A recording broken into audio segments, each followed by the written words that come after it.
Yuk, Pak Pindi, mangga. Halo, Bu Heni kadangu sonten abdi. Kadang Bapak. Oh iya, siap.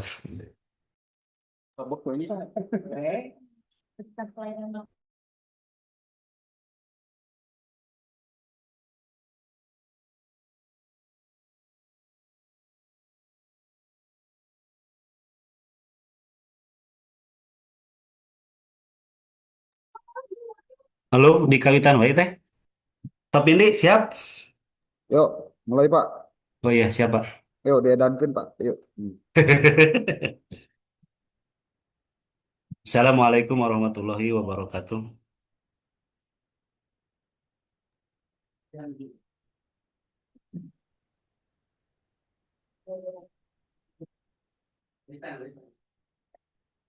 Alhamdulillahillazi amarna bil jamaah wa nahana 'anil mufarraqah.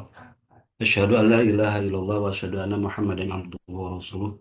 Allahumma shalli wa sallim ala sayyidina Muhammadin wa ala alihi wa ashabihi ajmain. Amma ba'du.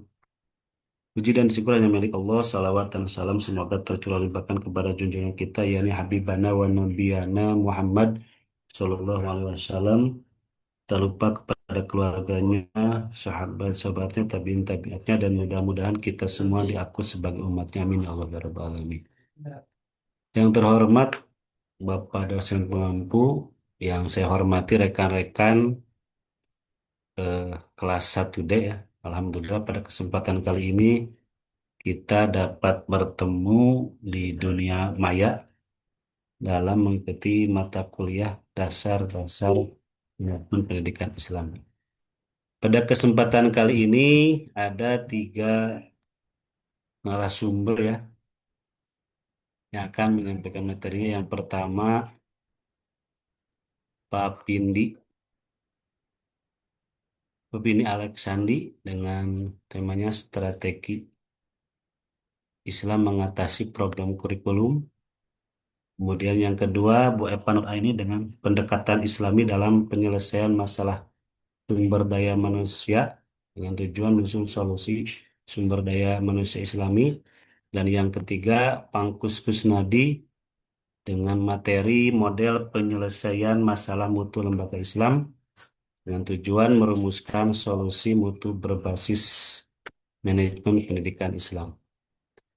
Untuk mengefektifkan waktu, saya persilakan kepada pemateri pertama yaitu Bapak Pindi Alexandi. Waktu dan kesempatan saya persilakan.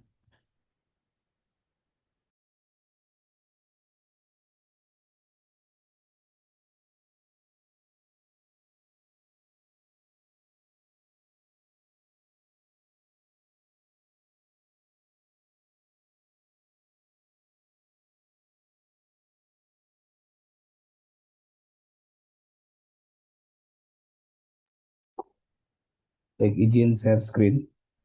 Assalamualaikum warahmatullahi wabarakatuh. Bismillahirrahmanirrahim. Waalaikumsalam warahmatullahi Alhamdulillahirrahmanirrahim. Wa bihi nasta'inu ala umur dunia wa din. Wa ala alihi wa sahbihi ajma'in. Rabbi shrah li sadri wa yassir li amri wa hlul 'uqdatam min lisani yafqahu qawli. Amma ba'd. Yang terhormat dosen pengampu mata kuliah dasar-dasar pendidikan pendidikan Bapak Dr. Haji Mulyawan Sofandi Nugraha MAG NPD. Yang saya hormati rekan-rekan seperjuangan kelas 1D. Alhamdulillah pada hari ini kita bisa bermuajahah secara tatap maya dalam rangka melaksanakan perkuliahan dasar-dasar manajemen pendidikan. Salam dan salam semoga senantiasa terlimpah curah kepada Nabi Muhammad SAW, dan lupa kepada para keluarganya, sahabatnya, juga kepada umatnya dari zaman. Rekan-rekan, izin share screen. Apakah sudah muncul? Ada ya? Sudah, pilih Baik. sudah. Mantap. Hari ini saya ingin mengetengahkan tema strategi Islami mengatasi problem kurikulum. Sebelumnya, seperti yang kita ketahui bersama bahwa kurikulum di Indonesia itu adalah sebuah problem tersendiri atau memiliki problem tersendiri. tercatat Indonesia itu pernah mengalami 12 kali perubahan kurikulum sejak 1947, kemudian 1952, 1964, 1968, 1975, 1984, 1994, 2004 KBK, kurikulum berbasis kompetensi, 2006 KTSP, 2013 Kurtilas, terakhir kurikulum merdeka rasa deep learning. Walaupun katanya tidak ada perubahan kurikulum, tidak ada pergantian, tapi kok rasa-rasanya kita yang di lapangan seperti ada perubahan kurikulum. Baik. Nah, ini sebuah problem yang sangat kompleks karena seperti jadi sebuah hal yang apa namanya? Sebuah ungkapan yang lazim dikatakan ketika berganti pemerintahan maka berganti kurikulum. Nah, ternyata memang tidak ada yang salah dengan itu, ada benarnya juga. Nah, kemudian apa sih yang harus dilakukan untuk mengatasi hal tersebut? Mari kita lihat pertama latar belakang dinamika dan problematika kurikulum. Jadi perkembangan kurikulum Indonesia ini selalu menjadi isu yang sentral, terutama ketika berganti pemerintahan dan berganti menteri, begitu. Kemudian ini mencerminkan upaya adanya adaptasi terhadap perkembangan zaman dan dinamika sosial politik. Nah, salah satu implementasi kurikulum merdeka sejak 2022 mendorong kebebasan pedagogis dan kompetensi abad ke-21. Nah, kemudian di samping itu, bagi sekolah-sekolah yang memiliki tradisi agama kuat, ini muncul sebuah kebutuhan untuk menjaga keseimbangan antara orientasi kurikulum modern dan nilai-nilai spiritual yang menjadi dasar pembentukan karakter peserta didik. Nah, kemudian hal ini menimbulkan pertanyaan penting, bagaimana kurikulum dapat dirancang dan diimplementasikan sehingga tidak hanya memenuhi tuntutan kognitif semata, tetapi juga menguatkan dimensi moral dan spiritual siswa. Nah, kemudian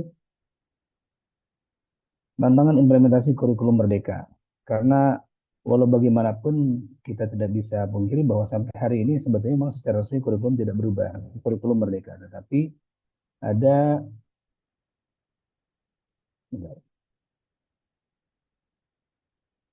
ada metode yang digunakan yang secara khusus dikembangkan yaitu apa namanya pembelajaran mendalam atau deep learning. Apa saja tantangan implementasi kurikulum merdeka itu? Yang tentunya terlihat ada kesenjangan tujuan, kemudian beban administrasi guru, disparitas kesiapan sekolah. Kemudian juga adanya loss learning pasca pandemi COVID-19, di mana pembelajaran daring itu menyingkap kelemahan digital, kesenjangan infrastruktur yang terjadi di Indonesia, di mana secara geografis juga ini kendala tersendiri bagi Indonesia. Kemudian kesiapan guru dan beban administratif. Guru tidak siap, fokus pada dokumen, terbatasnya sarana di daerah. Kemudian lemahnya integrasi nilai moral dan religius. Itu kurangnya aspek moral yang disentuh dan spiritual juga. Kemudian nilai efektif dianggap hanya komplement semata. Selanjutnya, rumusan masalah dan tujuan penelitian. Rumusan atau identifikasi inti permasalahan kurikulum nasional ini pertama problematika kurikulum nasional yang bersifat pragmatis, sering berganti, seperti yang tadi saya sampaikan, tercatat 12 kali kita berganti kurikulum, di mana kita baru 80 tahun merdeka, ternyata kurikulum sudah 12 kali berganti. Dan kurangnya aspek moral spiritual yang bermaksud di dalam kurikulum itu sendiri. Nah, kemudian kesenjangan akademik dan karakter, lemahnya integrasi nilai moral religius. Jadi kurikulum cenderung dipandang sebagai dokumen teknis, bukan instrumen holistik, sehingga mengabaikan nilai adab dan spiritual sebagai inti pembelajaran. Tujuannya dari penelitian ini apa? Yang pertama, urgensi pendekatan integrasi ilmu, akhlak, dan keseimbangan Islami dunia akhirat, merumuskan strategi Islami yang aplikatif untuk mengatasi problem kurikulum sendiri. Kemudian menciptakan model kurikulum adaptif dan menghasilkan lulusan yang holistik atau menyeluruh. Selain kompeten juga dia beretika dan juga beriman. Nah, ini yang kita kemudian anggap sebagai sebuah strategi yang Islami. Metodologi penelitian, library research, tidak perlu saya bahas lebih jauh. Nah, kemudian berikutnya pembahasan. Nah, bagaimana strategi Islami dalam mengatasi problem kurikulum? Yang pertama kita lihat adanya dinamika kebijakan kurikulum di Indonesia. Jadi di Indonesia ini sering mengalami perubahan terkait dengan kebijakan sosial politik. Nah, sehingga yang terakhir implementasi kurikulum Merdeka yang dicanangkan tahun 2022 membawa semangat kebebasan pedagogis dan penekanan pada kompetensi abad 21. Yang harus kita akui sebetulnya adanya kurikulum Merdeka ini menciptakan sebuah paradigma baru bahwa pembelajaran itu bukan hanya terkait dengan transfer of knowledge, gitu, tapi juga transfer of value. Yang kita tidak bisa pungkiri bahwa adanya kurikulum Merdeka yang buah dari kebijakannya Nadiem Makarim, yang di belakangnya, behind Nadiem ini ada orang-orang yang dia sebut sebagai shadow team, gitu, yang diakui dalam sebuah pidatonya di depan Pabrik PBB waktu itu, bahwa dia punya tim di belakangnya yang dia hire, gitu, dia bayar dengan anggaran negara untuk menciptakan perubahan kurikulum di Indonesia. Dan kurikulum tersebut terilhami oleh nilai-nilai filosofis Ki Hajar Dewantara. Walaupun baru setengah jalan, ternyata kan kebijakan pemerintah baru justru saya lihat sedikit demi sedikit mengikis kurikulum Merdeka itu sendiri, gitu. Kalau yang mungkin teman-teman pernah mengalami kegiatan sebagai pelatihan guru penggerak, pasti tahu persis bahwa banyak hal-hal yang positif yang kita bisa ambil dari kurikulum Merdeka. Nah, kurikulum Merdeka ini menghadapi tantangan implementasi dan kesenjangan. Kemudian beban administrasi guru, disparitas infrastruktur digital, dan kurangnya evaluasi yang terkait dengan aspek afektif nilai dan karakter. Kemudian relevansi dan tuntutan abad 21. Abad ke-21 ini menuntut kompetensi global dan identitas moral kuat. Jadi kan harus menghubungkan kehidupan kognitif dengan etika. Nah, pendekatan Islami menyatukan ilmu dan moral, menawarkan solusi untuk kurikulum yang terfragmentasi. Nah, dampaknya apa? Dampaknya pada pembentukan karakter adalah minimnya nilai afektif, kelemahan etika, disiplin, dan tanggung jawab. Kemudian kurikulum cenderung teknis, aspek afektif dianggap tambahan, dan dualisme pendidikan nilai agama terpisah dari mata pelajaran umum. Nah, apa yang harus dilakukan? Nah, diantaranya strategi Islami menjawab beberapa hal. Yang pertama ada konsep yang disebut dengan perencanaan atau tahtib, kurikulum Islami. Jadi bagaimana perencanaan ini merumuskan visi berakar pada Al-Quran dan Sunnah dengan akhlak mulia sebagai tujuan utama. Wa ma arsalnaka ila rahmatan lil alamin. Kemudian tahtib ini visi berbasis Al-Quran dan Sunnah, akhlak dan tujuan. Kemudian tanzim, amanah, keadilan, musyawarah, dan pengelolaan. Kemudian tanfid, keteladanan guru, uswah hasanah dalam bentuk pembiasaan. Kemudian ada takyim, evaluasi holistik, kejujuran, dan muhasabah. Jadi 4 konsep ini, takhdid, kemudian tanzim, tafid, dan takyim, dianggap sebagai sebuah strategi Islami yang mampu menjawab problem kurikulum di Indonesia. Nah, bagaimana bentuk pengorganisasiannya atau tanzimnya? Yang pertama ini fokus pada amanah, keadilan, dan musyawarah atau syuro dalam manajemen kurikulum. Jadi di sana terdapat pembagian peran guru berdasarkan kompetensinya. Jadi the right man on the right place, begitu. Jadi bagaimana menempatkan guru berdasarkan kompetensi, tidak asal-asalan, tidak berdasarkan kehendak pimpinan misalkan, tapi berdasar betul-betul kompetensi yang dimilikinya. Yang kedua adalah pengelolaan sumber belajar yang modern dan juga Islami. Yang ketiga, keterlibatan orang tua dan masyarakat. Selanjutnya, pelaksanaan tanfid melalui keteladanan. Penekanannya lebih kepada uswah hasanah, keteladanan, dan ta'dib, pembiasaan. Nah, yang memang hilang saat ini, terutama di internal guru-guru, adalah tidak adanya, atau bukan tidak adanya, sedikit sekali guru yang mungkin bisa menumbuhkan keteladanan, uswah hasanah. Ya, bentar. Meskipun memang kita sering mendengar ungkapan bahwa, bentar. Ya. Sering mendengar ungkapan bahwa guru itu digugu dan ditiru. Tapi kadang-kadang kenyataannya ada muncul guru-guru yang mungkin tidak sesuai dengan kompetensinya, atau mungkin ada yang secara etika dia melanggar kode etik ataupun ikrar guru itu sendiri. Nah, kemudian keteladanan yang dimaksud itu harus dalam konteks yang Islami. Bagaimana guru itu meneladani akhlak Rasulullah, bagaimana guru itu menjalankan syariat Islam secara kafah.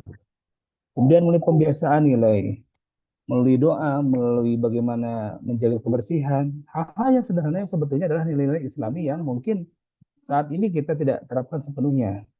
Berikutnya penggunaan metode partisipatif. Jadi bagaimana siswa dilibatkan dalam pembiasaan-pembiasaan tersebut. Berikutnya evaluasi, takim, holistik, mengukur capaian kognitif, afektif, dan spiritual dengan kejujuran muhasabah. Izin Pak Cep, kalau saya kelebihan waktu boleh diingatkan. Bentuknya apa saja? Mulai evaluasi formatif dan sumatif, kognitif, afektif, psikomotorik juga dinilai di sana. Kemudian observasi sikap, kejujuran, disiplin, walaupun memang ini abstrak, seperti hanya waktu kurikulum 2013 kita ada nilai afektif. Bagaimana kita bisa menilai, terutama dari nilai-nilai yang sifatnya abstrak seperti kejujuran, kedisiplinan. Itu kadang-kadang akhirnya nilai itu diberikan secara general gitu kepada seluruh siswa. Jarang sekali secara spesifik guru menilai secara objektif. Berikutnya portofolio karakter jangka panjang. Yang keempat, perbandingan dan evaluasi. Di sini ada tiga aspek, fokus, instrumen, dan orientasi. Secara konvensional ada kognitif, secara Islami ada kognitif, afektif, dan spiritual. Kemudian aspek instrumen, bentuk tes, tugas, Islami tes, observasi, dan portofolio. Nah, kemudian aspek orientasi ada jangka pendek, jangka panjang, dan akhlak mulia. Nah, kemudian dari hal tersebut muncullah sebuah sintesis model strategi Islami yang integratif, yaitu model strategi Islami untuk mengatasi problem kurikulum nasional yang pragmatis, sering berganti dan kurang menekankan dimensi moral dan spiritual. Nah, pendekatan ini memerlukan prinsip Islam dan manajemen modern untuk membentuk karakter utuh peserta didik. Apa saja pilihannya yang tadi disebutkan? Tahdid, kemudian tanzim, tafid, dan tabkin.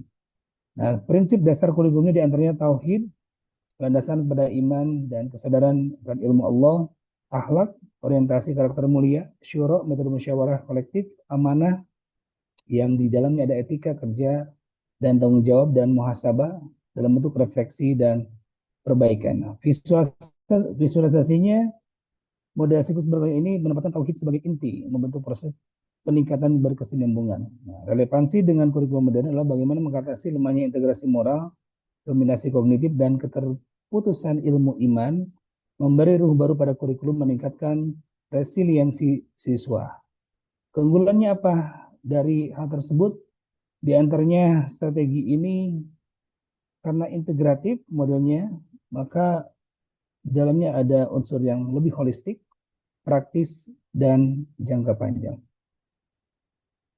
Terakhir, simpulan, dengan kondisi saat ini di mana kurikulum senantiasa berkembang dan bahkan mungkin berkembangnya secara absurd, sehingga terutama bagaimana tradisi agama yang kuat bisa tetap ditanamkan dalam kurikulum Indonesia, maka perlunya adanya sebuah pola yang lebih integratif, sehingga siswa bukan hanya menjadi siswa yang cerdas secara kognitif, tapi juga diberikan sentuhan keagamaan yang lebih kuat dan kokoh, dan tujuan akhirnya tentunya memberikan siswa sebagai siswa yang lebih kafah dan juga berakhlak mulia.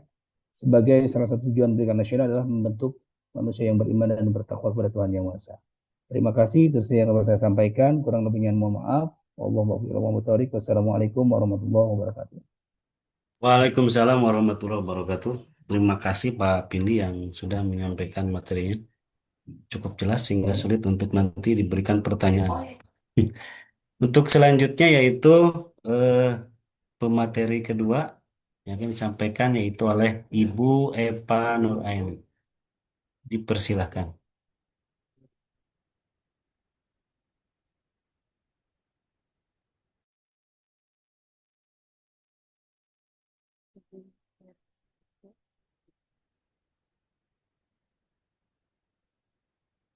Satu, jeng, cerewet, Bu. Sudah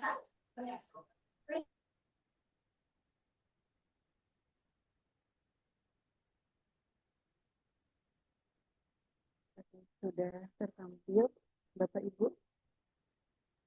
Belum Bu, nggak tahu di yang lain. Oh iya udah ada. Ibu, kalau nanti saya sudah ngasih tanda jam, berarti waktu Ibu 5 menit lagi ya. Baik. Ya, terima kasih Bu. Lanjut. Bismillahirrahmanirrahim. Assalamualaikum warahmatullahi wabarakatuh. Waalaikumsalam warahmatullahi Salam wabarakatuh. warahmatullahi wabarakatuh. Alhamdulillah, salatu wassalamu ala Rasulillah, amma ba'd. Ini dapat berlaku kembali di mata kuliah dasar-dasar MTI yang kami hormati Bapak dosen dan juga rekan-rekan saya bangsa. Baik, langsung saja di sini saya akan memaparkan beberapa hal yang berkaitan dengan pendekatan Islami dalam penyelesaian masalah SDM. Pengelolaan SDM semakin ini semakin banyak tantangannya ya Bapak Ibu sekalian. Nah, masalah utama yang dihadapi SDM itu seperti misalkan contohnya etika kerja, motivasi, konflik, dan juga rendahnya loyalitas itu semakin tinggi di sini. Nah, ada pendekatan-pendekatan yang ternyata pendekatan secara teknis saja itu tidak cukup, perlu adanya ditambah dengan pendekatan-pendekatannya, ada pendekatan moral dan juga spiritual.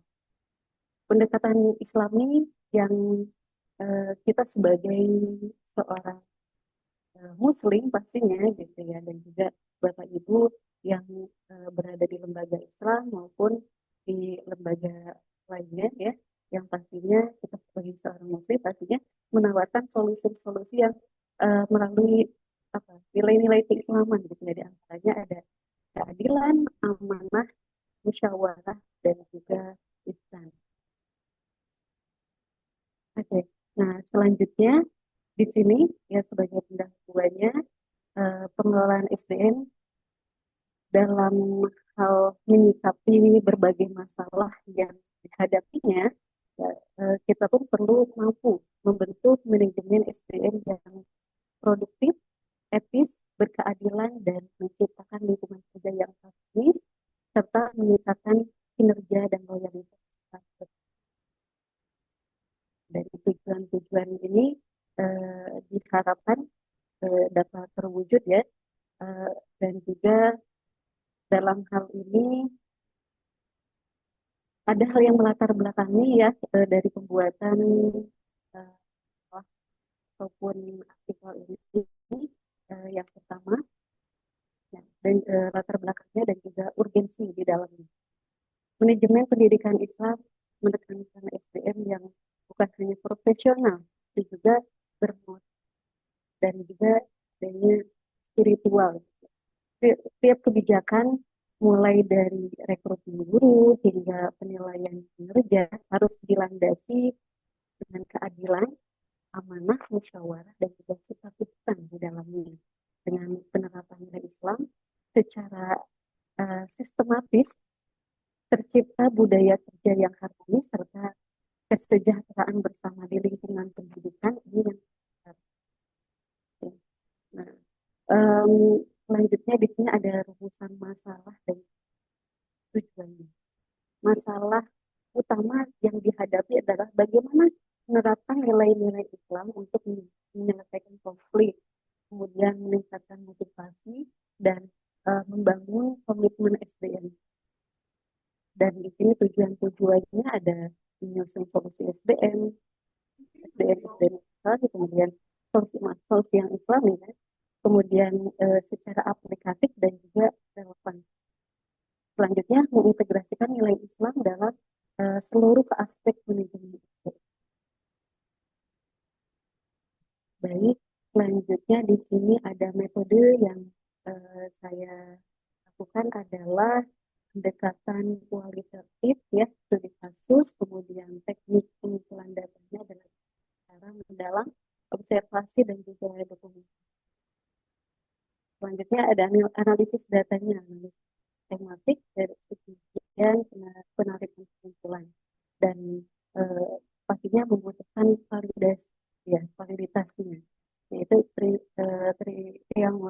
sumber dan juga member. Dan fokusnya di sini adalah penerapan nilai Islam dalam kebijakan, prosedur, dan juga budaya SDM. Selanjutnya di sini ada hasil dari penelitian, ya, nilai-nilai Islam yang diterapkan, diantaranya adalah prinsip Islam sebagai semua teori manajemen modern. Nah, dari prinsip-prinsip Islam ini, insya Allah ini sudah sering dibahas gitu ya dari berbagai mata kuliah. Apa saja prinsip Islam di manajemen pendidikan Islam ini? Yang pertama adalah kemudian amanah, musyawarah. Nah, di sini prinsip Islam seperti keadilan, amanah, musyawarah, dan ihsan sangat sejalan dengan teori manajemen modern. Kemudian, keadilan berarti perlakuan adil ke semua orang. Nah, amanah itu dipercaya ya dan bertanggung jawab.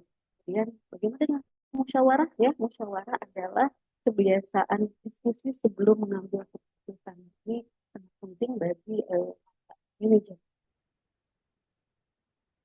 Dari prinsip-prinsip Islam ini ya pastinya kita sudah mengetahui bahwa prinsip Islam ini pastinya bersumber dari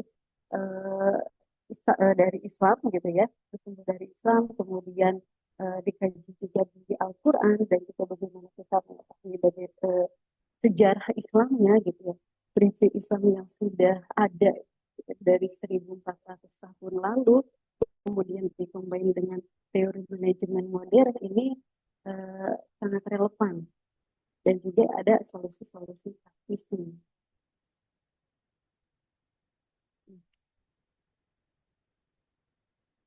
Baik, selanjutnya yang berkaitan dengan nilai-nilai Islam ini ya, dengan bagaimana menciptakan suasana kerja yang baik ya, dengan ihsan dan saling menghargai. Kemudian meskipun konsep ini cocok, pastinya banyak tantangan-tantangan yang dihadapi ya.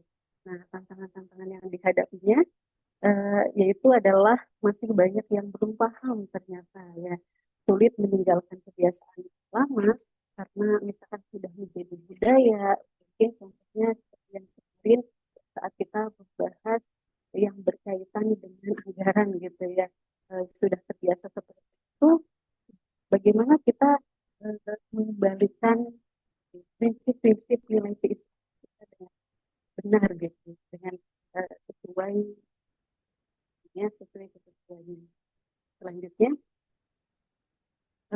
nah dalam hal ini ya perlu adanya solusi-solusi yang gitu ya, solusi-solusi yang paling misalkan pelatihan, kemudian pemimpin Islam yang dapat menjadi teladan di tingkat kerjanya itu pun salah satu. Nah, adapun pendekatan Islami dalam penyelesaian masalah sumber daya manusia menekankan integritas nilai-nilai Islam.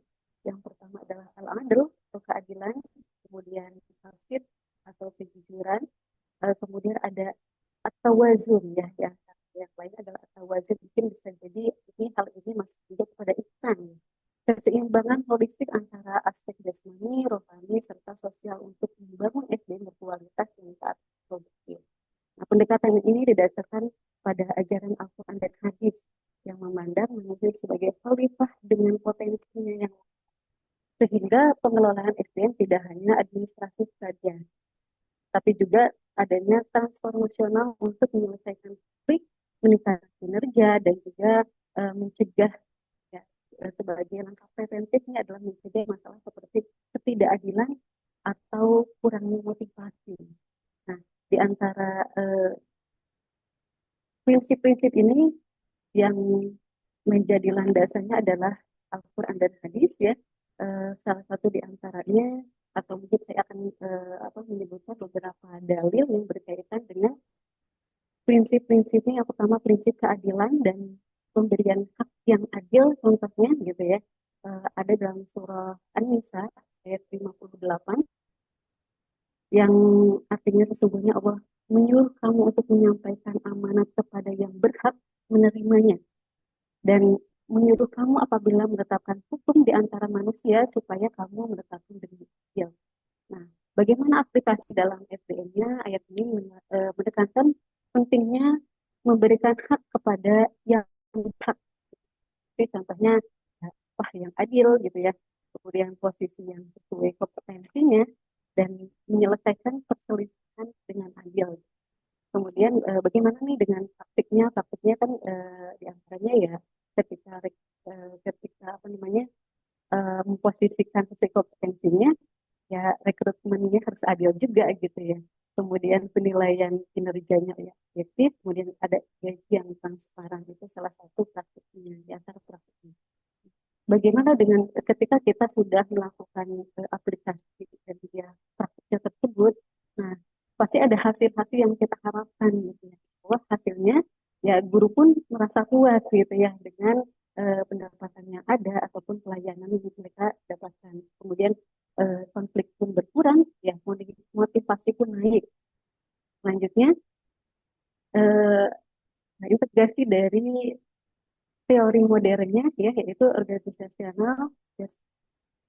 Nah, kemudian yang kedua adalah prinsip amanah dan tanggung jawab. Ini ada dalam surah Al-An'am ayat 165 yang artinya dan dialah yang menjadikan kamu khalifah penguasa-penguasa di bumi dan dia meninggikan sebagian kamu atas sebagian yang lainnya. Meninggikan beberapa derajat untuk mengujimu tentang apa yang diberikannya kepadamu. Nah, bagaimana dengan aplikasi dalam SDM-nya? Aplikasinya eh, mengingatkan bahwa peran sebagai pemimpin ya atau sebagai SDM sebagai pegawai gitu adalah ujian dan juga amanah gitu ya yang memerlukan pertanggungjawaban. Kemudian bagaimana dengan praktiknya?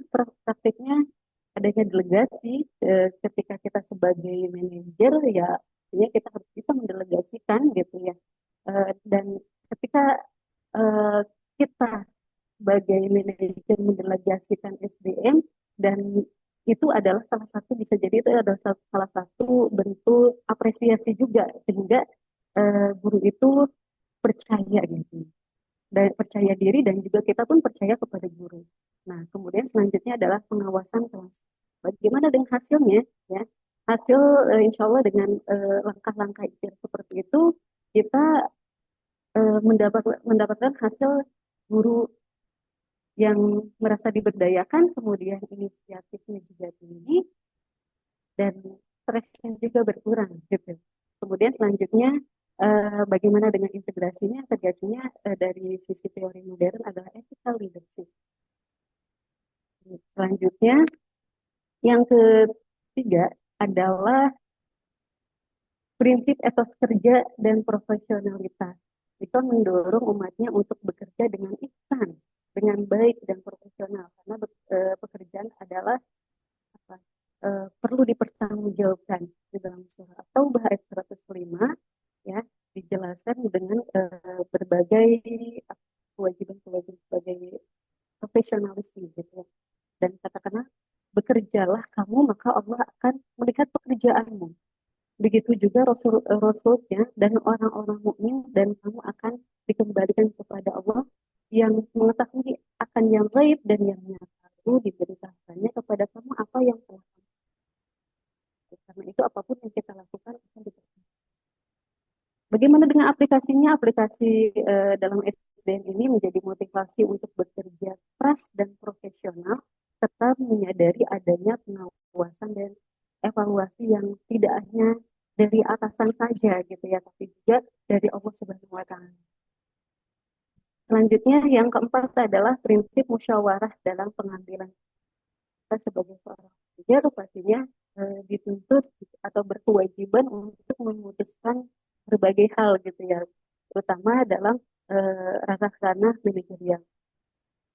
Oke, dalam sebagai solusinya dalam menyelesaikan masalah ataupun mengambil keputusan strategis ya terkait SDM, pendekatan musyawarah atau syuro itu sangat dianjurkan. Nah, jadi dalam surah Al Imran ayat 159 yang artinya dan bermusyawarahlah dengan mereka dalam urusan itu. Gitu ya. Nah, bagaimana dengan aplikasi dalam WF?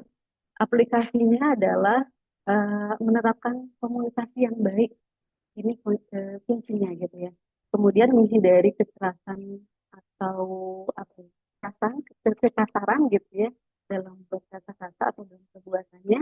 Kemudian melibatkan karyawan dalam proses pengambilan keputusan untuk menyelesaikan masalah yang lebih baik. Nah, praktiknya bagaimana? Melibatkan guru dalam mengambil keputusan itu salah satu contohnya. Dari hal tersebut, yang diharapkan ya hasilnya adalah guru merasa didengar gitu ya, merasa diakomodir apa yang mereka apa pendapat dari mereka ataupun solusi-solusi atau inisiatif yang mereka sampaikan. Kemudian ada dengan hal tersebut pun um, terwujudnya komitmen yang tinggi ya, kemudian keputusan pun akan lebih baik. Nah, ini relevansi dengan teori modernnya adalah participative management. Nah, selanjutnya yang kelima adalah prinsip berkomunikasi dengan baik. Pak Ihsan, mungkin sebetulnya ini berkaitan juga dengan yang tadi, yang bagian cara berkomunikasi sangat penting dalam menyelesaikan masalah SDM untuk menjaga hubungan yang harmonis. Karena bagaimanapun mungkin ya, kalau dalam bahasa Sundanya apa, kategori ke bahasa gitu ya. Gitu. Jadi memang komunikasi itu ya sangat penting gitu ya. Nah, dalam surah Al-Baqarah ayat 83, yang artinya dan ucapkanlah kata-kata yang baik kepada manusia. Nah, bagaimana dengan aplikasi dalam SDM-nya? Aplikasinya adalah menggunakan bahasa yang santun dan bijaksana saat menyampaikan kritik, kemudian memberikan arahan atau menyelesaikan konflik. Nah, ini penting sekali dan apa ya, komunikasi pun menjadi salah satu potensi yang perlu dimiliki gitu ya bagi SDM terutama sebagai manajer, karena hal ini sangat mencerminkan bagaimana sosok manajer tersebut.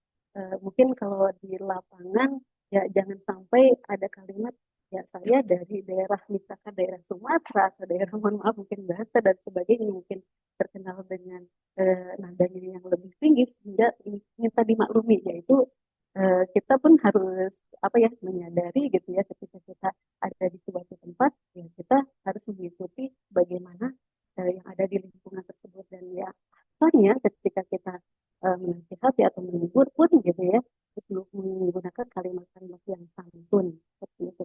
Nah, bagaimana dengan praktiknya? Praktiknya diantaranya adalah apresiasi kepada guru, lingkungan kerja positif, kemudian perhatian. Insya Allah dengan hal tersebut hasil yang diharapkan adalah guru merasa apa valued gitu ya, atau merasa terkonfirmasi ataupun merasa diakui gitu ya. Kemudian loyalitasnya juga semakin tinggi dan juga burnout-nya berkurang ya. Karena mungkin zaman sekarang ya sangat rentan gitu kan ya. Nah, bagaimana dengan relevansi teori modernnya yaitu positif psychology.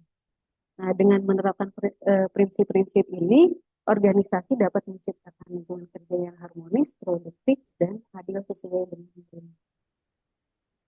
Kemudian, Ibu sudah masih banyak Bu. oke, ini sebagai simpulan dan juga rekomendasi pendekatan Islami adalah solusi efektif, beretika, dan juga berkelanjutan. Baik, mungkin demikian yang dapat saya sampaikan. Terima kasih. Assalamualaikum warahmatullahi wabarakatuh. Assalamualaikum warahmatullahi wabarakatuh. Terima kasih kepada Ibu Epa yang sudah menyampaikan materinya. Untuk lebih cepatnya, pemateri ketiga yaitu Pak Angkus Kusnadi. Waktu dan kesempatan saya persilakan.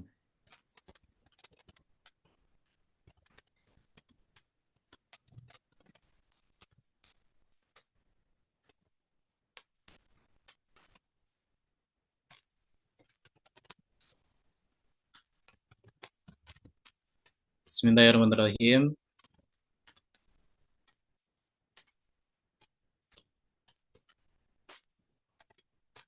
Bismillahirrahmanirrahim. Assalamualaikum warahmatullahi wabarakatuh.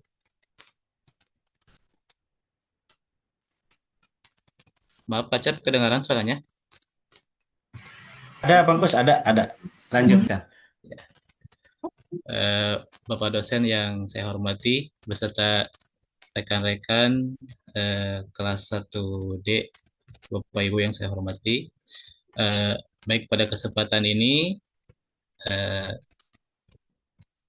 izinkan saya coba menyampaikan sebuah pembahasan yaitu terkait model penyelesaian masalah mutu pendidikan. Eh, Apabila kita bicara tentang mutu pendidikan, dalam pendidikan mutu itu sering dipahami sebagai tingkat kesesuaian antara layanan pendidikan dengan standar yang telah ditentukan atau yang telah ditetapkan, serta relevansinya dengan kebutuhan masyarakat. Nah, dalam pendidikan Islam, bahwa yang namanya mutu itu bukan hanya sekedar eh, baik dalam segi akademik, tetapi secara spiritual, moral, sosial itu pun menjadi tuntutan untuk sebuah pendidikan.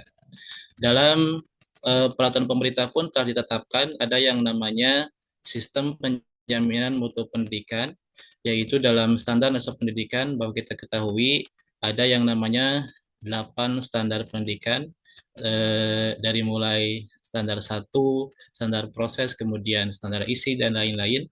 Itu adalah menjadi keharusan sebuah pendidikan apabila ingin dikatakan bermutu atau berkualitas, tentunya harus memenuhi 8 standar yang telah ditetapkan tersebut. Kemudian dalam pendidikan Islam itu ada tantangan dalam penjaminan mutu tersebut.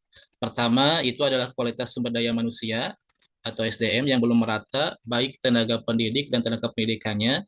Kemudian keterbatasan sarana dan prasarana yang mempengaruhi efektivitas pembelajaran.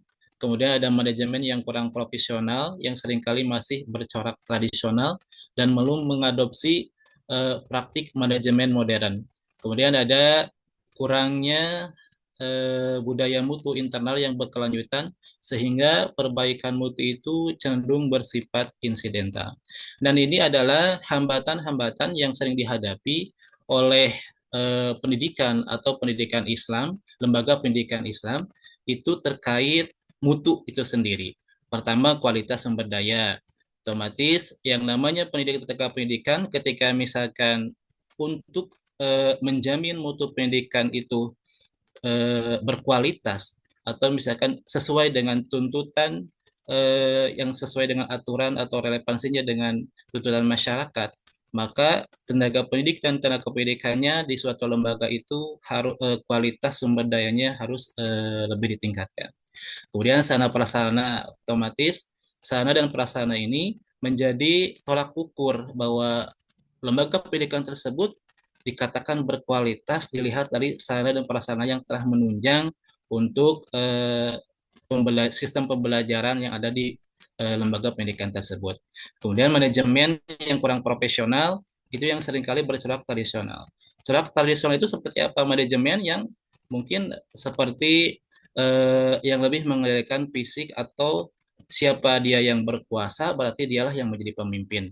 Jadi misalkan dilihat dari turunan atau saudara dan lain-lain. Jadi belum menerapkan atau mengadopsi praktik manajemen modern.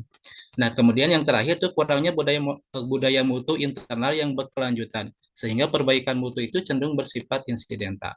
Jadi terkadang di kita itu kalau misalkan mau akreditasi atau misalkan kalau guru mau adanya supervisi, adanya mau penilaian, baru itu persiapan perbaikan di semua aspek gitu. Jadi tidak bersifatnya tidak berkelanjutan, hanya sementara saja, hanya ketika ada penilaian maka ada perbaikan, tapi sifat untuk berkelanjutan tidak ada. Kemudian selanjutnya di sini ada model penyelesaian mutu konvensional.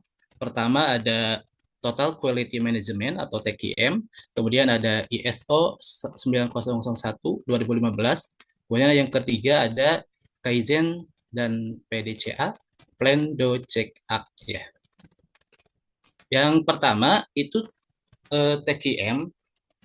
TQM itu adalah menekankan partisipasi pendekatan manajemen yang bertujuan untuk meningkatkan kualitas di semua aspek, baik produk, layanan, atau proses.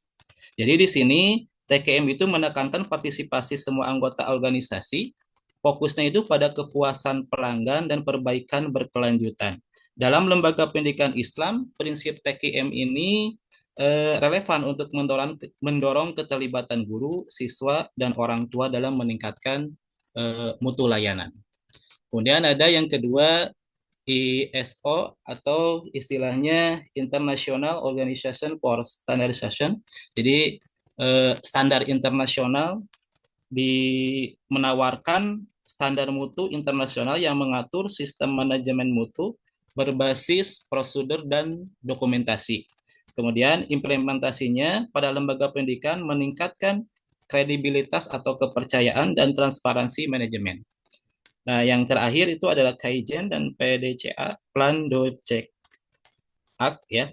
Kaizen ini kalau saya lihat dari membaca dari beberapa artikel bahwa Kaizen ini adalah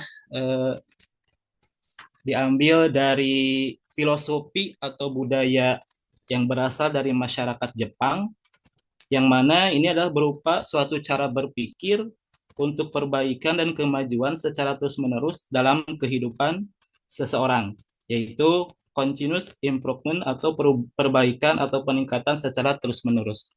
Nah, di sini berfokus pada perbaikan kecil yang berkesinambungan, sedangkan PDCA menjadi siklus dasar dalam evaluasi mutu. Dalam pendidikan Islam, pendekatan ini dapat digunakan untuk evaluasi rutin kurikulum, metode pembelajaran, dan manajemen kelembagaan. Model konvensional ini terbukti efektif, tetapi memiliki keterbatasan karena belum mengintegrasikan dimensi spiritual dan nilai Islami. Kemudian ini ada model dalam penyelesaian mutu. Di sini Islam menekankan kualitas Islam dalam setiap langkah kita ya, setiap amal, sebagaimana dalam surat Al-Muluk itu disebutkan ayat 2, A'udzubillahi minasyaitonirrajim, Bismillahirrahmanirrahim. Alladzi khalaqal mauta wal hayata liyabluwakum ayyukum ahsanu amala wa huwal azizul ghafur. Di sini menegaskan pentingnya amal terbaik, sementara hadis Nabi menekankan bahwa Allah mencintai pekerjaan yang dilakukan dengan sungguh-sungguh dan sempurna. Dalam manajemen mutu pendidikan Islam, nilai-nilai Islami ini memberikan landasan etis dan spiritual yang tidak dimiliki model konvensional. Kemudian ini ada prinsip Islami, diantaranya adalah ihsan, bekerja dengan kualitas baik, amanah, tanggung jawab dalam mengelola pendidikan, kemudian ada musyawarah, syura, partisipasi kolektif dalam pengambilan keputusan, kemudian ada akhlak mulia, etika yang menjadi pilar utama budaya mutu. Nah, di sini ada implementasi model-model tadi dalam masalah mutu pendidikan. Pertama, di madrasah dapat menerapkan siklus PDCA dalam merencanakan kurikulum, dipadukan dengan prinsip ihsan untuk memastikan kualitas proses belajar mengajar. Kemudian di pesantren yang berbasis tradisi dapat memanfaatkan prinsip Kaizen untuk melakukan perbaikan kecil yang konsisten, sekaligus menjaga nilai-nilai spiritual Islam. Yang terakhir, di perguruan tinggi Islam, Universitas Islam dapat mengadopsi standar ISO 9001 dalam manajemen kelembagaannya dengan tambahan indikator keislaman dalam akreditasi dan penjaminan mutu internal. Nah, mungkin itu saja yang dapat saya sampaikan untuk kesempatan ini. Terima kasih. Saya kembalikan kepada moderator. Assalamualaikum warahmatullahi wabarakatuh.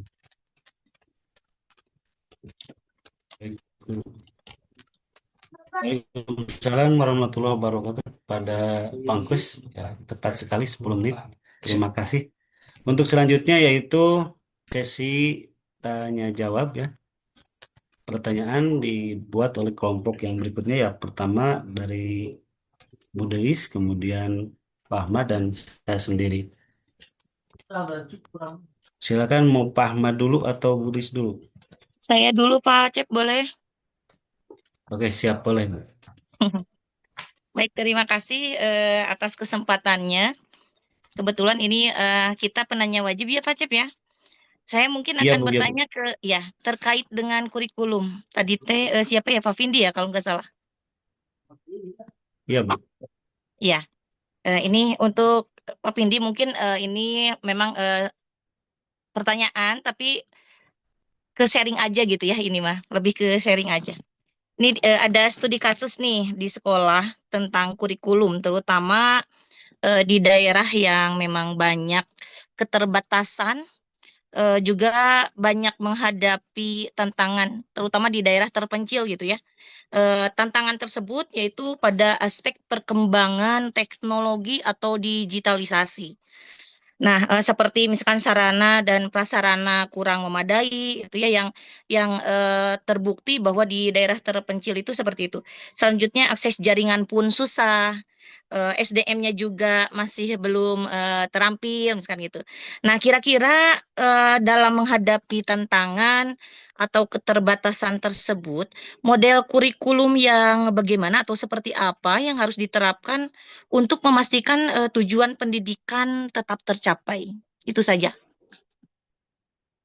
Soalnya kan udah kalau saya baca-baca gitu ya, hampir sudah 12 kurikulum itu perubahannya sudah hampir 12 mengalami perubahan dengan alasan kan salah satunya perkembangan dari IPTEK itu sendiri atau digitalisasi sesuai dengan perkembangan zaman.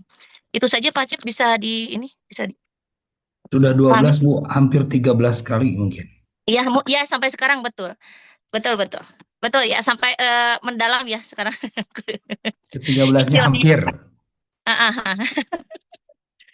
Itu ya, Pak Vindi. Sudah cukup ya? Itu sajalah yang bisa ini buat sharing aja ini mah. Gitu. Oke, terima kasih Pak Cep, moderator. Wassalamualaikum warahmatullahi wabarakatuh. Terima kasih Bu Dis yang sudah menyampaikan pertanyaannya. Untuk kita sambung dulu ya Pak Pindi. Terus selanjutnya kepada Pak Ahmad. Pak Ahmad Andi, Oh silakan iya, sampaikan pertanyaan. baik Bapak, terima kasih. Izin menanyakan mengenai untuk materi kedua ya, mungkin mengenai tadi materi kedua itu intinya saya ingin menanyakan sejauh mana sekolah menggunakan pendekatan tabayun ketika terjadi kesalahpahaman antar staf. Kebetulan di tempat saya itu eh, ada kejadian gitu. Jadi saya ingin tahu gitu bagaimana pendekatan tabayun ketika terjadi kesalahpahaman antar staf. Itu Bapak.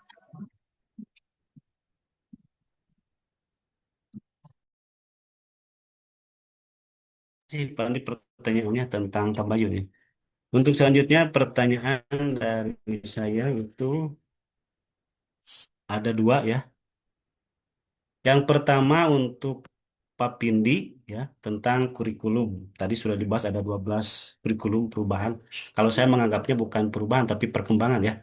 Karena sejujurnya kurikulum itu tetap tapi perkembangannya sesuai dengan kebutuhan zaman.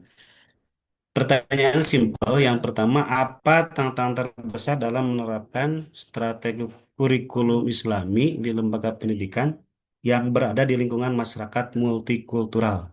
Itu satu. Kemudian yang kedua, eh, untuk Pak Angkus ya, pertanyaannya, sejauh mana budaya kerja berbasis nilai ikhlas, amanah, dan tanggung jawab dapat meningkatkan kualitas layanan lembaga, terutama di lembaga pendidikan Islam yang berbasis sedikit-sedikit ikhlas beramal gitu. Jadi pertanyaannya, sejauh mana budaya kerja berbasis nilai ikhlas, amanah, dan tanggung jawab dapat meningkatkan kualitas layanan lembaga? Mungkin terima kasih ya. Jadi ada 4 pertanyaan untuk kelompok ini. Silakan eh, mau siapa dulu yang menjawab?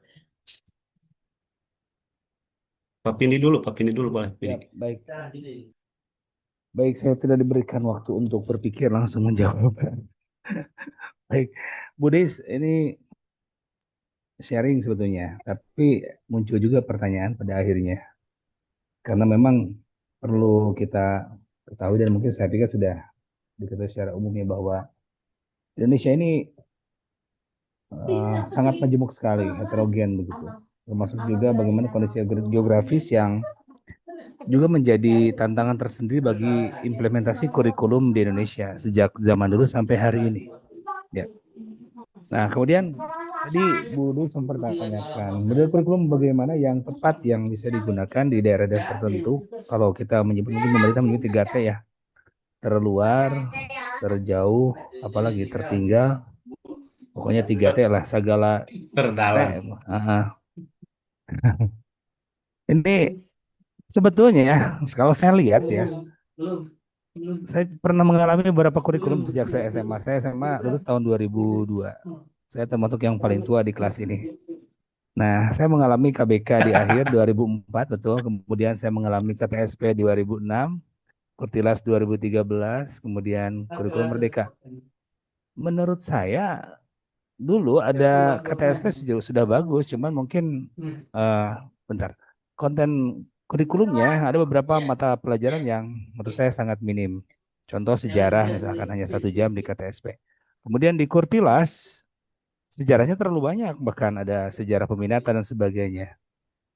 Kemudian di kurikulum Merdeka, menurut saya ini menarik kurikulum Merdeka itu.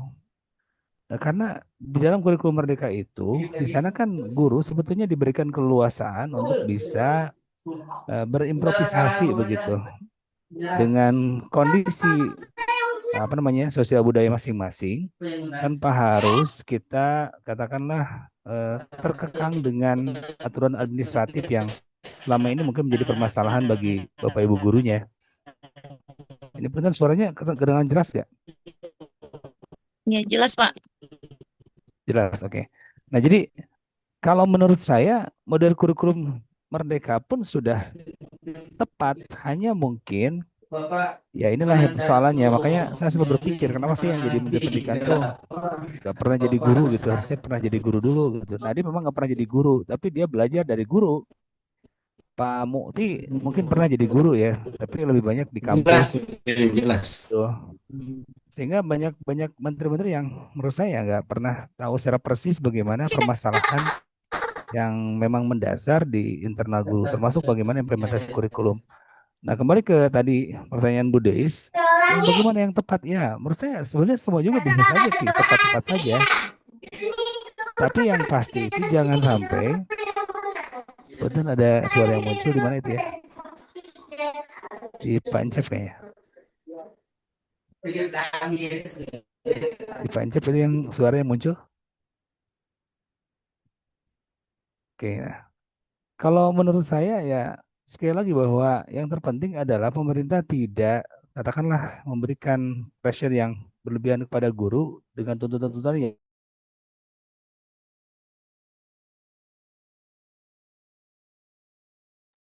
Itu di unmute. Pak Vindi, unmute itu. ya siap. Saya ulangi bahwa dengan kurikulum Merdeka menurut saya setiap daerah itu bisa mengembangkan kurikulumnya sendiri disesuaikan dengan karakteristik daerahnya masing-masing begitu. Nah, itu yang mungkin jadi persoalan selama ini yaitu dia bahwa terkesan bahwa kurikulum itu harus sama semua daerah padahal tidak seperti itu pelaksanaannya. Dan memang yang paling susah itu adalah bagaimana mengimplementasikan memberikan pemahaman kepada guru terutama di daerah-daerah tertentu yang sebetulnya kurikulum tidak sophisticated yang mungkin kita pahami terutama di daerah yang berada dekat dengan ibu kota negara begitu. Nah, yang saya tahu persis bahwa memang Bapak Ibu yang mungkin pernah atau bertugas ke luar daerah, saya tidak pernah, tapi saya pernah dengar cerita dari teman-teman saya, bagaimana di daerah tertentu menyentuh komputer saja belum pernah begitu, menggunakan mouse aja belum pernah. Bagaimana kita bisa menerapkan digitalisasi begitu? Apalagi sekarang Pak Prabowo menyebarkan smartboard gitu, yang sebetulnya bukan itu yang kita butuhkan gitu. Dan ini yang kemudian menjadi permasalahan tersendiri. Tapi saya meyakini bahwa sebetulnya kalau dengan kurikulum yang berbasis lokalitas itu, maka kemudian setiap daerah pun bisa mengembangkan kurikulumnya sendiri tanpa harus terpaku dengan kurikulum yang terkesan kaku dan tentunya itu menghambat perkembangan dari wilayah yang mungkin tentunya tadi disampaikan Budis, daerah-daerah tertentu yang secara geografis cukup terpencil dan juga sedikit dari sentuhan teknologi begitu. Untuk pertanyaan Budis cukup mungkin Pak Encep sementara itu.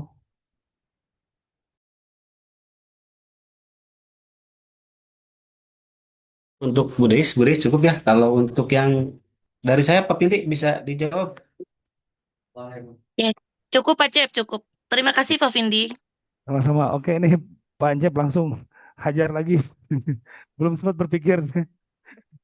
Ini tantangan penerapan Apa kurikulum yang tantangan terbesar dalam besar. multikultural ya?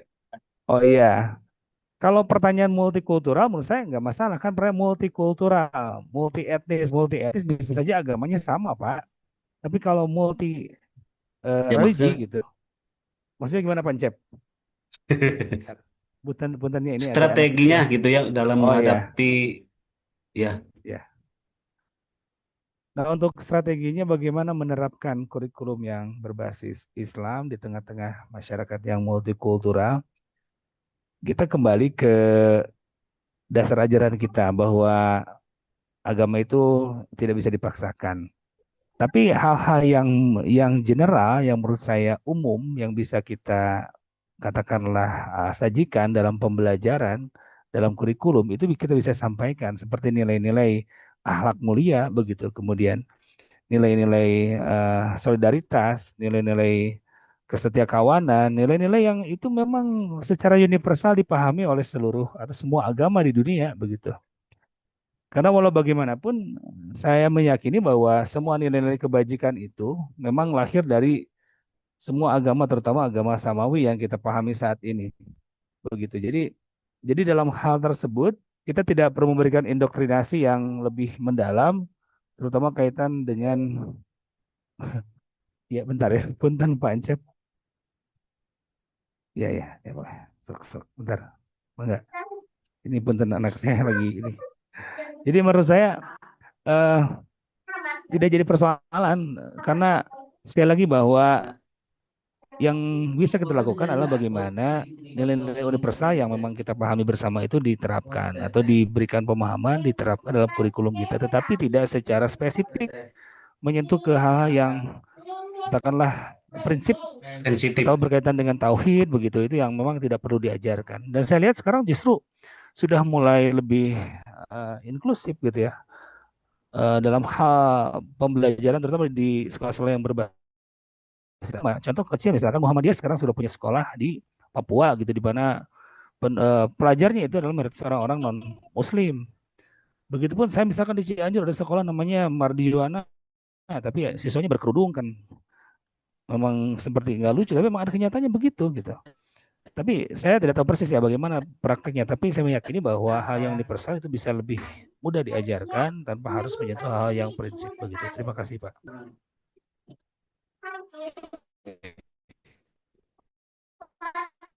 Siap sih Pak Pindi jawabannya cukup ya untuk Bu Epa kayaknya. Yang pertama sejauh mana sekolah menggunakan pendekatan tabayun klarifikasi ketika terjadi kesalahpahaman antar staf. Silakan, boleh Bu Epa, Pangkus atau mungkin Pindi juga. Izin menjawab Pak Cep yang dari Pak Cep tadi. Oh iya, silakan Pangkus. Boleh ya, baik Pak. Boleh. Eh, Menjawab yang dari Pak Ahmad ini Pangkus. yang dari Pak Cep tadi, pertanyaan Menjawab buat saya. pertanyaan yang tabayun. Yang dari Pak Cep tadi. Yang dari Pak Cep. Oh iya, siap. Boleh itu dulu atau mau Bu Epa dulu? Mangga. Boleh. Siap. Perlu Bismillahirrahmanirrahim. diulang pertanyaannya atau tidak? Tadi yang saya tangkap seperti ini ya. Mohon maaf Pak Cep. Suaranya Sejauh mana? putus-putus, Pangkus. Oh ya, sinyal. Sejauh mana budaya nilai ikhlas itu dapat meningkatkan kualitas lembaga pendidikan? Itu mungkin, Pak Cep. Iya, Seperti itu Pak Cep iya, pertanyaannya. boleh. Ya. Kalau bicara tentang nilai ikhlas ya, itu kita kembalikan kepada diri kita pribadi Iya, Pak. masing-masing ya. Kalau kita ukurannya ikhlas ya. Sebagaimana tadi dalam surat Al-Ankabut pun Al-Mulk disebutkan bahwa kita ini eh, harus melakukan ibadah atau amal itu yang terbaik ya. Yang terbaik kembali seperti sebagaimana dalam hadis innamal amalu binniyat, bahwa sesuatu itu tergantung niat. Nah, ketika kita bicara tentang ikhlas, apakah bisa meningkatkan kualitas pendidikan? Insya Allah bisa ya. Itu berarti kita kembali ke mutu sumber daya manusianya atau tenaga pendidiknya. Ketika tenaga pendidik sudah ada rasa ikhlas dalam menjalankan aktivitasnya di sekolah atau di madrasah, baik itu dalam mengajar, baik itu dalam mengerjakan administrasi pembelajaran dan lain-lain, tanpa mengharapkan imbalan, tapi dia bekerja dengan sungguh-sungguh gitu. Intinya niatkan segala apa yang dilakukan, baik itu mengajar, baik itu melaksanakan tugas administrasi, niatnya karena ibadah, niatnya ikhlas, tulus, tanpa iman apapun, meskipun intinya kita mengharapkan yang namanya gaji atau honor, tapi kalau udah ikhlas, insya Allah niatnya ibadah, otomatis kualitas pendidikan di suatu lembaga itu akan berkualitas kalau menurut saya. Begitu, Pak Cep?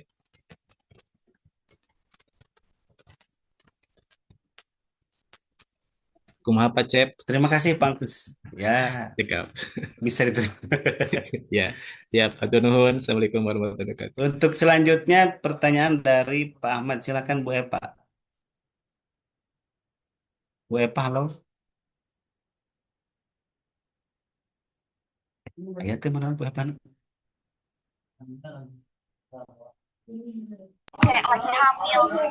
Bu Epanya katanya nggak bisa masuk lagi, Pak. Belum bisa.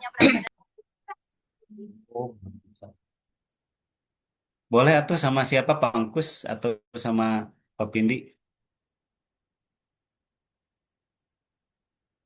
Tentu bisa diulang pertanyaannya dan ke Bu Epa. Oke, siap. Yang ke Bu Epa, ya. Sejauh mana sekolah menggunakan pendekatan tabayun, ya, tabayun itu klarifikasi ketika terjadi kesalahpahaman antar staf.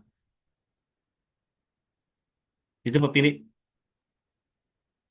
Pertanyaan dari Pak Ahmadi ya, Pak sejauh Ahmad, mana? ya. Pertanyaan kalau sejauh mana saya nggak tahu sejauh mana ya Pak Adi ya, jauh banget kayaknya. Tapi saya yakin kalau di lingkungan dunia pendidikan hal yang seperti itu, adanya miskomunikasi sering kali terjadi, itu hal yang wajar.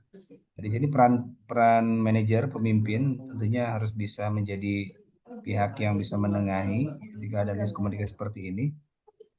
Karena kalau misalkan dibiarkan yang terjadi adalah konflik internal gitu, dan saya juga pernah mengalami fase-fase seperti itu.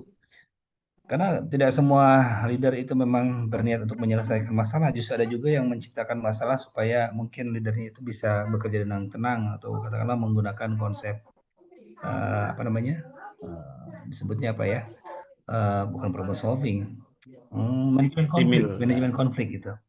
Iya. Jadi manajemen konflik itu kan sebenarnya konflik itu sengaja diciptakan supaya di internal tidak kondusif sehingga si pimpinannya dia bisa bekerja bahkan punten dalam tanda kutip mengumpulkan pundi-pundi gitu untuk kepentingannya pribadi gitu. Dan saya pernah di sekolah saya seperti itu, pernah mengalami fase itu. Dan memang untuk memulihkan situasi supaya rekan-rekan itu bisa lebih apa namanya, lebih solid, itu memang butuh waktu. Nah, di sini peran kepala sekolah, pemimpin untuk bisa menciptakan kultur tabayun sehingga menjadi sebuah budaya yang baik gitu. Karena kan di sekolah, apalagi sekolah yang jumlah gurunya besar, itu seringkali muncul yang namanya gap-gapan gitu. Bukan hanya di lingkungan siswa, ternyata guru juga gap-gapan. Ada guru senior, ada guru sedang gitu, ada junior, ada P3K, P3K yang angkatan berapa gitu, ngumpul dengan P3K-nya yang khusus itu. Betul, Pancep, itu terjadi gitu. Dan saya memperhatikan juga lucu banget gitunya jika baru siswa gitu. Kalau bapak-bapaknya biasanya cenderung lebih lebih liquid, lebih cair gitu. Bapak-bapaknya bisa kemanapun gitu. Kecuali bapak-bapak yang agak pendem, kemayu, biasanya ikut-ikutan. Nah, sekali lagi bahwa budaya yang tidak baik membiarkan miskomunikasi itu menjadi sebuah konflik, ya menurut saya nggak baik dan harusnya tabayun lah yang harus dikedepankan. Gitu. Karena banyak sekali masalah yang muncul dan berkepanjangan itu bukan dari hal yang besar. Saya pernah menemukan ada guru senior atau guru ekonomi dua-duanya sudah pensiun dua-duanya. Sampai kedua-duanya pensiun nggak pernah mereka islah.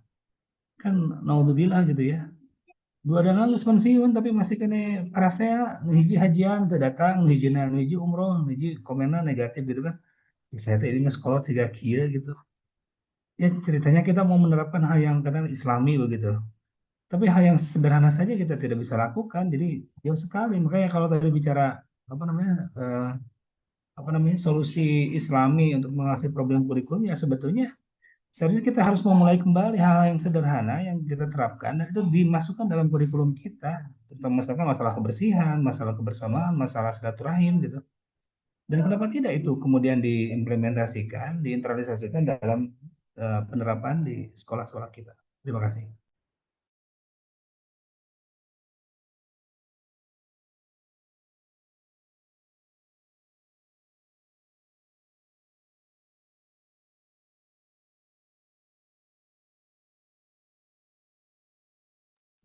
Masih ada pertanyaannya? Sudah, Pak. Sudah, Sudah. sudah terjawab semuanya. Kalau Henny izin bertanya boleh nggak sih Pak Cep? Pak, sok nanya. Silakan. Izin bertanya nih, kan mengenai kurikulum ya. Kebetulan di Henny itu di sini tuh di sekolahnya tuh di madrasah. Jadi kan menganut ke kurikulum di Kemenag begitu ya. eh nah, baru banget kayak baru 1 minggu ke belakang gitu ya, baru pergantian pengawas madrasah di sekolah. Nah, kemudian ternyata pengawas madrasah yang sekarang itu dia itu melek banget gitu ya mengenai sistem-sistem kurikulum begitu ya. Nah, lalu membawalah dengan dia baru sambil membawa kurikulum yang baru ternyata gitu ya yang dari arahan dari Kemenagnya juga yang dulunya itu 405 gitu sekarang 51503 gitu ya kalau nggak salah. Nah, itu tuh ternyata kan sekarang udah mau habis ya semester yang pertama. Ternyata di semester 2 itu harus segera diterapkan gitu ya, harus segera cepat-cepat diterapkan. Nah, yang ingin saya tanyakan gitu ya, kira-kira menurut pendapat Bapak, Bapak atau misalkan Ibu gitu ya, urgensi untuk segera mengganti kurikulumnya itu tuh apa sih? Terus kan ketika kita melihat misalkan urgensi itunya, berarti kan harus melihat hasil dari kurikulum itu tuh, misalkan kita pengukuran keberhasilan kurikulumnya itu seperti apa gitu ya. Apalagi kan sekarang prinsip kurikulum yang baru sekarang itu kan lebih kepada pertama tuh lebih kepada berprinsip yang berkarakter gitu ya, yang fleksibel, terus esensial. Sedangkan itu kan indikator-indikatornya itu tidak bisa disusun secara eh, indikator yang nyata gitu ya, yang kecuali kalau misalnya kita menerapkan indikator-indikator yang sudah ingin kita tentukan gitu.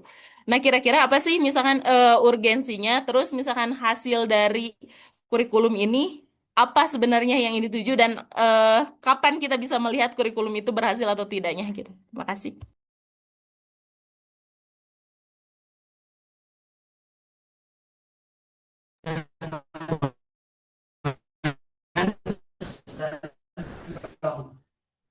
Boleh apa ya? Pangkus boleh atau papi boleh dua-duanya. Bangun, Bapak juga bangun. Mangga beli Pak Anggus lah. Sakit pengen tanya, Bu Heni. Kebetulan saya juga di madrasah ya, Bu Heni. Kalau saya di MI, ya, Madrasah Ibtidaiyah. Untuk yang kurikulum yang baru itu mungkin kalau di saya itu baru disosialisasikan ya. Jadi belum ada eh, perintah atau rujukan dari pengawas untuk urgens dilaksanakan di semester 2. Itu biasanya mungkin nanti di tahun ajaran baru bisa dilaksanakan. Itu pun mungkin melalui proses-proses ya seperti workshop dan lain-lain. Kalau tidak salah itu kemarin baru sosialisasi itu baru secara Zoom ya atau dari YouTube gitu. Jadi belum ada susah dari Kemenag Kabupaten pun pengawas kabupaten dan lain-lain itu belum ada arahan dan terkait kurikulum yang baru, KMA yang baru yang kemarin disosialisasikan. Nah, terkait urgensi bagaimana penerapannya, mungkin kalau di saya itu mungkin harus ada kajian-kajian terkait kurikulum yang baru ini gitu yang bukan kurikulum sih ya KMA-nya itu. Sebetulnya kalau di madrasah itu kalau di saya pun kurikulum Merdeka itu baru baru beberapa tahun ke belakang itu dilaksanakan gitu kan. Kurikulum 2013 itu. Jadi kalau di tingkat MI ya mungkin tingkat MTS pun sama itu kan bertahap kalau di Kemenag. Jadi 1 tahun misalkan kurikulum merdekanya dilaksanakan di tingkat bawah sama tingkat atas itu satu kelas. Misalkan tahun ini kurikulum merdekanya kelas 1 dan kelas 4 misalkan. Nanti tahun berikutnya nambah 2 kelas lagi, tahun berikutnya nambah 2 kelas lagi. Jadi masih kalau di saya itu emang masih campuran gitu antara kurikulum 2013 sama kurikulum mereka. Itu sih yang membingungkan kalau di madrasah. Itu berbagi pengalaman sih bukan menjawab gitu ya, Bu Yani. Enggak, Pak Pindi nambahan. Boleh nambahin. Kalau pertanyaannya urgensinya kenapa harus secepatnya diterapkan begitu ya Bu Heni ya? Urgensinya untuk apa sih harus buru-buru diterapkan begitu? Betul, Pertanyaan ini betul. seharusnya Bu Heni tanyakan ke pengawasnya. Kenapa Bapak mendorong kita untuk buru-buru menerapkan gitu? Sementara kurikulum yang sebelumnya pun kita belum hatam begitu. Ini nanti Pak Mulyawan lebih paham karena beliau pernah jadi pengawas. Jadi saya melihat begini ya, pengawas itu menjadi kepanjangan tangan dari sistem pendidikan yang berubah atau berkembang lah kata Pak Encep. Pak Encep bahasanya kan bahasa politis gitu. Tidak berubah tapi berkembang begitu. Kan pernyataan politisnya begitu. Nah, Ya, jadi menurut saya kalau ditanyakan urgensinya, ya jelas ini pengawas itu pasti dia punya target untuk melaporkan bagaimana dia sudah mensosialisasikan kurikulum itu dan kemudian menerapkannya di sekolah-sekolah yang dia bina.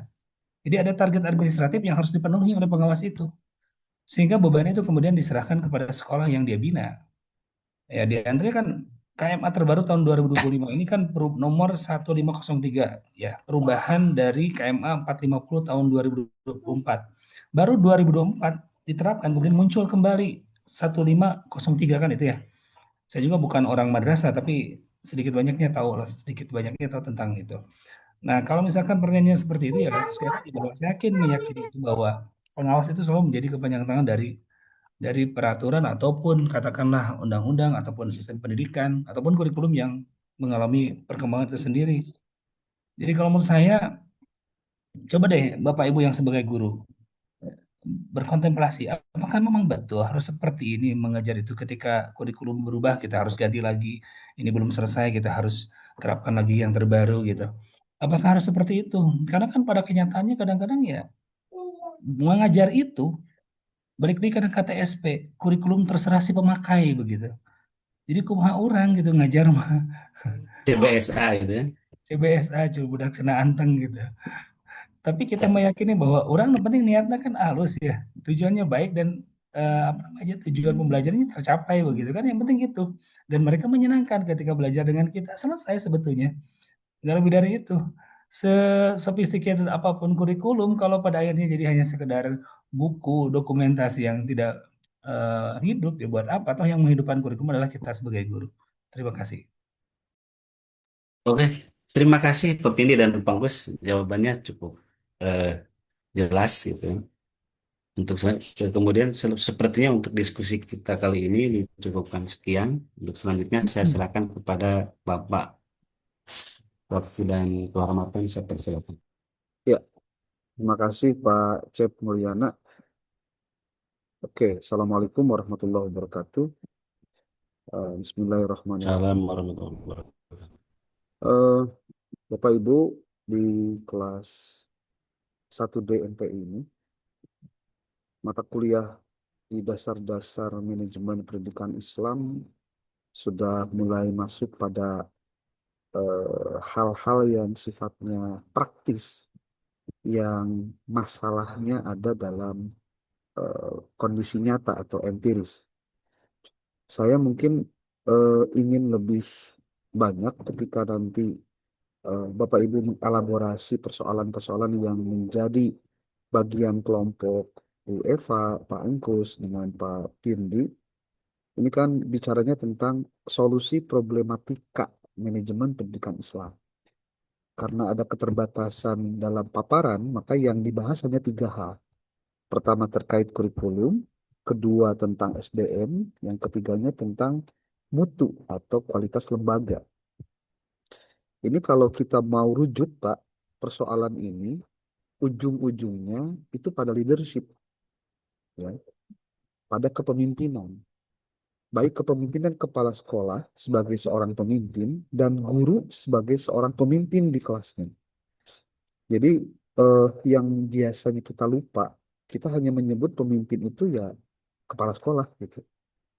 Padahal leadership is not position, leadership is an action. Kepemimpinan itu bukan persoalan posisi, Bang, tapi ini adalah persoalan aksi. Nanti guru-guru yang memiliki leadership itu juga akan terlatih ketika dia akan berhadapan dengan masalah-masalah baru. Jadi maksud saya begini, eh, kenapa saya bilang ini leadership persoalannya? Karena bicara kurikulum, walaupun yang melaksanakannya adalah guru, tetapi kepala sekolah itu memiliki kewajiban memahami juga kurikulum. Nah, biasanya yang terjadi, ini saya bilang biasanya terjadi, dianggap kalau kurikulum sudahlah bagian wakak kurikulum saja gitu. Yang paham saja udah, dia mah nggak perlu ngerti. Tugas kepala sekolah mah nanda tangan aja sambutan. Kan nggak begitu juga. Gitu. Jadi kepala sekolah itu wajib memiliki pengetahuan dan bahkan pengalaman mengelola kurikulum. Contoh, rata-rata yang menjadi kepala sekolah adalah yang pernah menjadi pengelola bidang kurikulum. Kenapa? Ini ada alasannya, ada alasannya. Alasannya karena kurikulum itu ya jantungnya lembaga pendidikan. Dia sebagai decision maker, dia juga sebagai seorang leader, dia juga sebagai seorang supervisor, plus dia juga sebagai manajer. Hakikatnya dia mengelola apa? Mengelola kurikulum. Kemudian yang kedua, siapa pelaksananya? Yaitu guru, SDM. Ini yang menjadi sangkutan yang kedua. Di sini kan judul besar dari Bu Eva itu adalah tentang pendekatan Islami dalam penyelesaian masalah SDM. Karena apa? Ini kalau kita runtut secara logis, Bapak Ibu, bicara kurikulum ketika dia dilaksanakan dengan tepat, dengan benar, termasuk juga bahannya, pelaksanaannya, evaluasinya. Kan kurikulum itu paling tidak mencakup 4 hal. 1 materi, 2 metode, kemudian, sorry, 1 tujuan, 2 metode, 3 materi, yang keempatnya evaluasi. Paham nggak si kepala sekolah tentang apa yang seharusnya diingatkan kepada guru pada saat pertama kali ada kurikulum yang baru disosialisasikan, contohnya?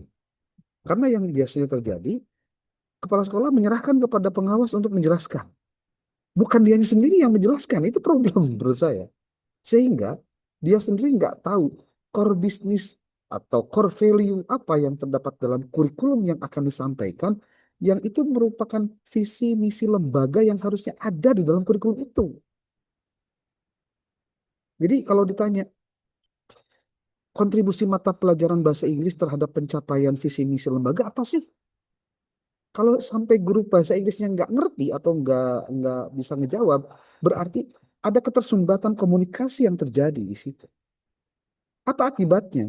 Akibatnya nanti ketika bicara SDM, ya SDM-nya tidak akan memahami apa yang akan dia lakukan dengan kurikulum itu. Termasuk nanti dampaknya terhadap apa? Terhadap peningkatan kualitasnya. Jadi kalau kita mau bicara tentang mutu pendidikan, hakikatnya bicara tentang mutu pembelajaran. Dan mutu pembelajaran itu hakikatnya ada dalam proses pembelajaran di mana ada guru dan siswa di situ. Dan dalam konteks manajemen, siapa yang meng-arrange itu semua? Itu adalah kepala sekolah, Pak. Makanya kalau dalam tesis manajemen ya, dalam ruang lingkup manajemen, kepala sekolah itu tidak langsung berhubungan dengan hasil belajar siswa. Karena dia hanya berhadapan dengan guru. Maka pengaruhnya itu pengaruh tidak langsung terhadap prestasi belajar siswa. Pengaruh langsungnya itu kepada kompetensi guru.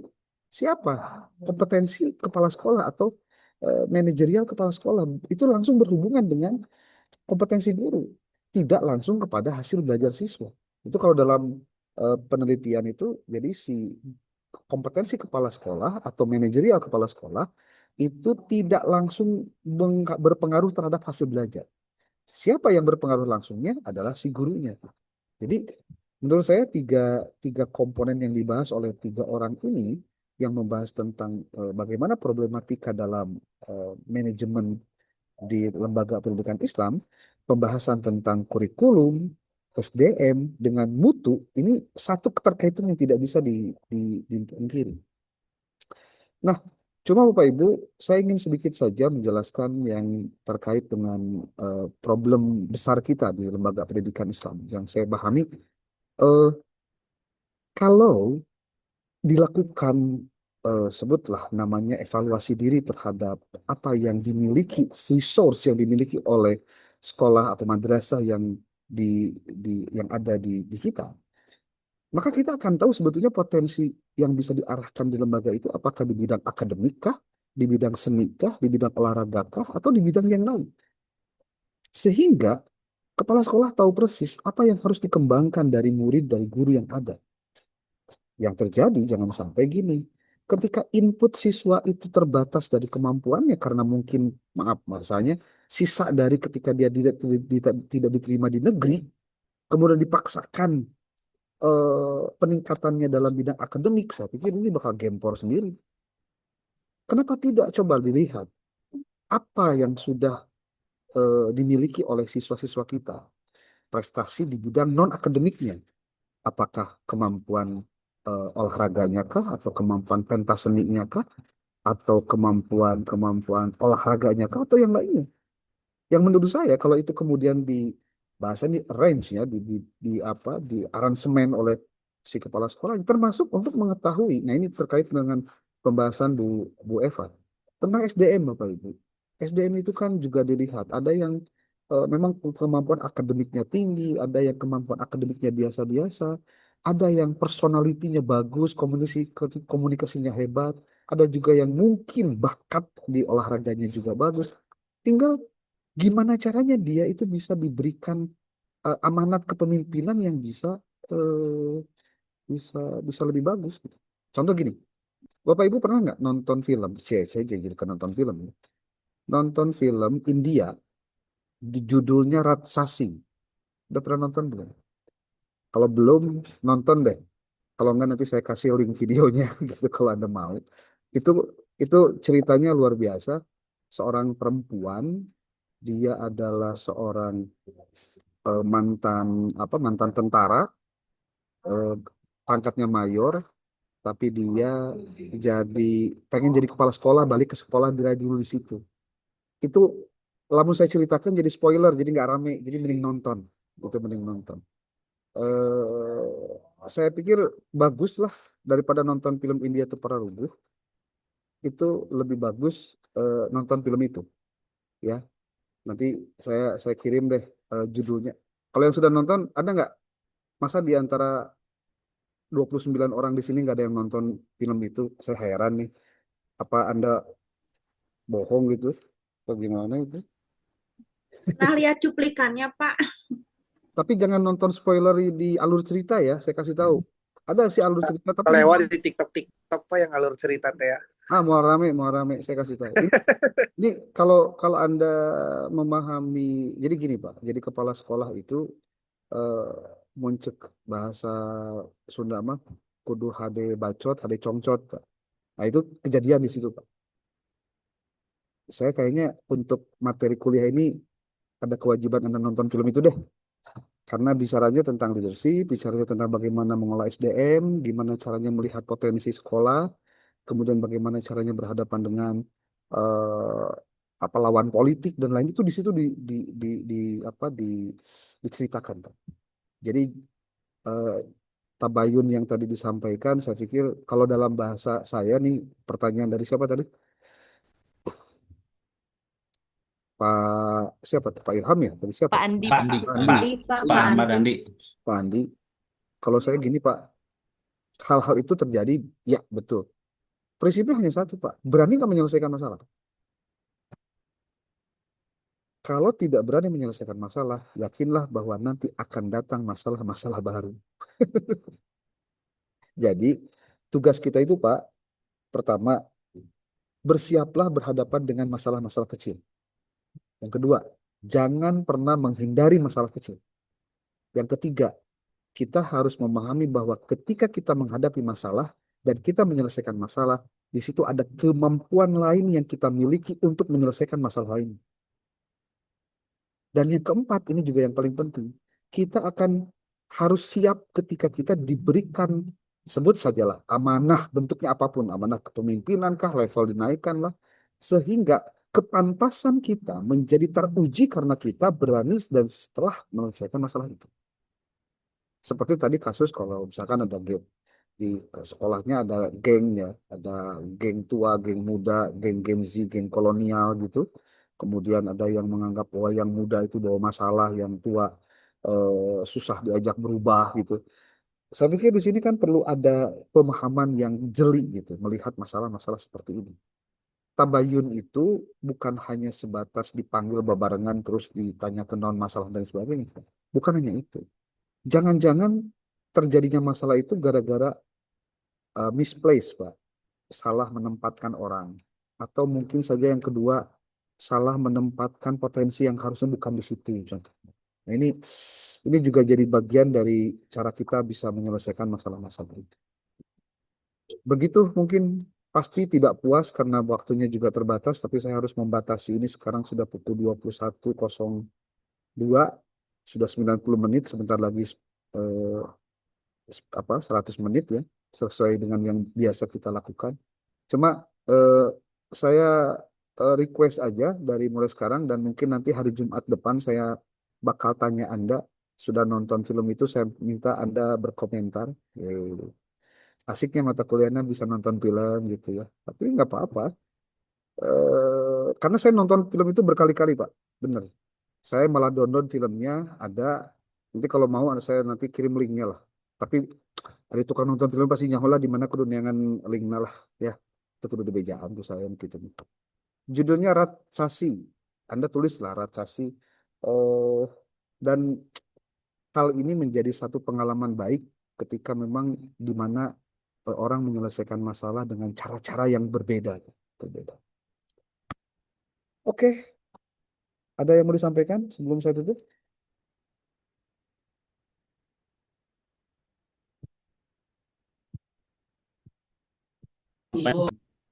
Oke, saya pikir demikian juga yang bisa disampaikan. Terima kasih, Bu Heni. Untuk hari Jumat besok berarti kita mau undur lagi waktunya.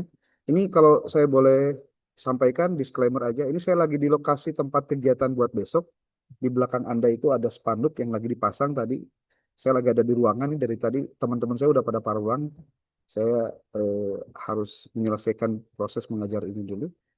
Eh, jadi saya harus memastikan semua proses perkuliahan bisa dilaksanakan dengan apa sesuai dengan target-target kita. Gitu. Bapak Ibu, Bu Doi sudah kirim artikel ya untuk saya revisi. Saya sudah selesaikan. Nanti tinggal saya kirim nanti di email. Saya kasih tahu nanti di grup kalau sudah. Dan yang lain yang belum yang ingin diperiksa. Pada akhirnya saya jadi bukan meriksa, Pak. Saya bikin baru tadi. Saya jadi ubah, jadi bikin baru. Paling tidak saya bantu kira-kira apa yang bisa dilakukan oleh saya. Ya, demikian. Billahi taufiq wal hidayah. Assalamualaikum warahmatullahi wabarakatuh. Waalaikumsalam.